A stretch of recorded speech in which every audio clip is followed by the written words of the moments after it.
Hey everybody, welcome back. I hope you're having a good week. This week on Thursday Tipple we're going to be talking about angles. Now specifically I'm going to be talking about a video that I put out recently which was my 𝐓𝐨𝐻𝐸 sharpening jig. Now I've had a lot of messages from people asking about that specific jig in particular. Unfortunately it was something that was an oversight on my part, so I want to go back and show you exactly how I made that jig and how I found out that angle for the blade for the 𝐓𝐵𝐻𝐸. Now when we're talking about angles, there's three particular tools that I like to use. First of all, if I want to find a square or something, make sure I've got a perfect 90, I'll use one of these. It's a tri-square and it's something that I picked up recently from a car boot. It was in bad nick, so I gave it a nice clean up and now good as new. Now again, this is something that I picked up at a car boot. It's something that I wanted for a little while, and to be honest the condition was really good and it works really nicely, and that's a sliding bevel.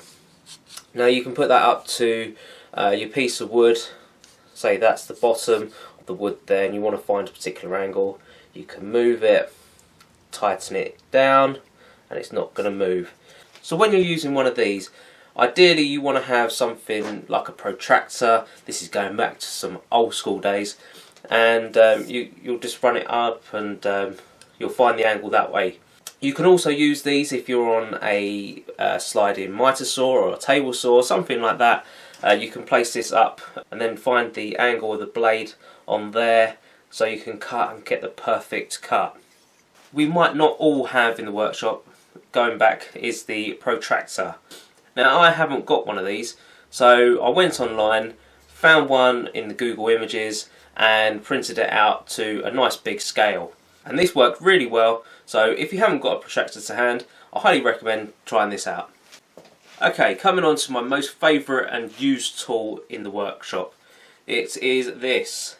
It is a digital angle box, and they come in many different shapes and sizes, different prices as well. I think I picked this one up off of Amazon for around about £16. So I highly recommend one of these. Get a nice close up there.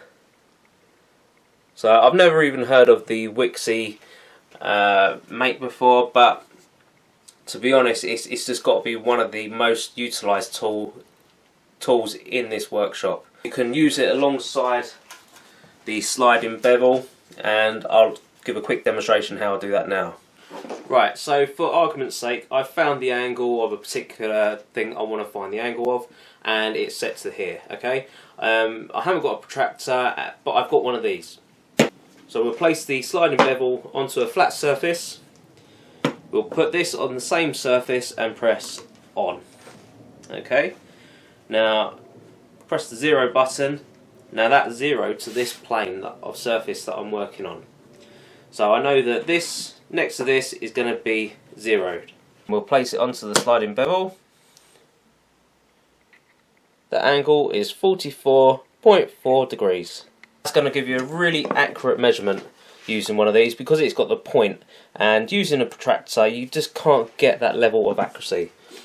So okay, we've learned how to use the angle box, and now I've gone and taken out one of the blades from the 𝐓𝐵𝐻𝐸 planer thicknesser.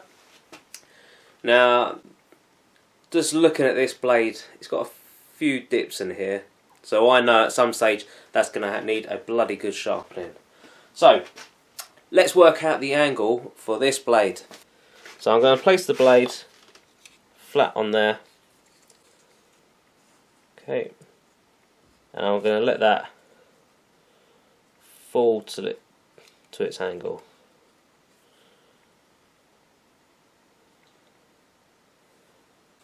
Very hard to see, but you need to make sure that this is flat up against the bottom here, and the angle when the bevel goes against it, there's no sunlight can get through there at all. Set that on it, 0 it.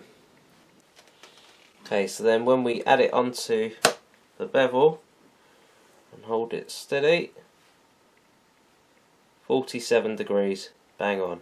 Now another really good feature of these little boxes is that on the bottom you got some magnets, so you can do things like this.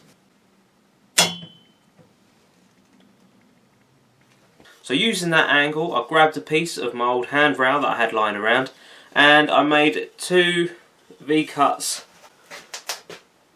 on either side. So, oh, it's so cold today, my nose keeps running. Oh, oh. I know, disgusting, isn't it? It's just... Yeah, I'm okay now. So the reason for these V-bits is so when I put the plain blade in, it will touch the bottom of this one here. I have a few mil gap up the top, so I've got plenty to plane off there. And because it's touched the bottom of that V, I know that this plain blade is going to be absolutely parallel. So another reason for cutting a V is so I can get some screws in on either side of the planer blades there, so I can fix that nicely down into position and it's not going to be moving on me while I'm sanding. So there we go. Hope you found this video useful. So as I said, there's many ways to find angles for any of your woodwork, but the winner in this workshop has got to be one of these digital angle boxes. They don't cost overly much, but it's just coming so useful, and it's so easy to set up all the blades on all of my saws, my plunge saws, setting jigs. It's just endless the amount of things that you can use one of these machines for. So I highly recommend getting one of them. So if you've enjoyed this video, then please do like, comment and subscribe. Until the next time, I'll see you soon.